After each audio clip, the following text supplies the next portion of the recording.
அம்மா வந்து பாரு தீரும் குறை, நாகமைந்தும் அவளின் கூடை. அம்மா வந்து பாரு தீரும் குறை, வேர்காட்டில் வாழ்ந்திருக்கும் பரமேஸ்வரி, வேறு கதி இல்லையம்மா ஜெகதீஸ்வரி.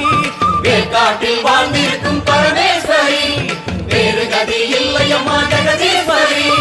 ஆடி வெள்ளியிலே தாயின் சந்நிதியில் பொங்க வச்சு பாருங்கம்மா. அம்மா பொங்கரகம் தூக்கி வந்து வேப்பிலையில் ஆடை கட்டி முளப்பாரி ஏந்துங்கம்மா.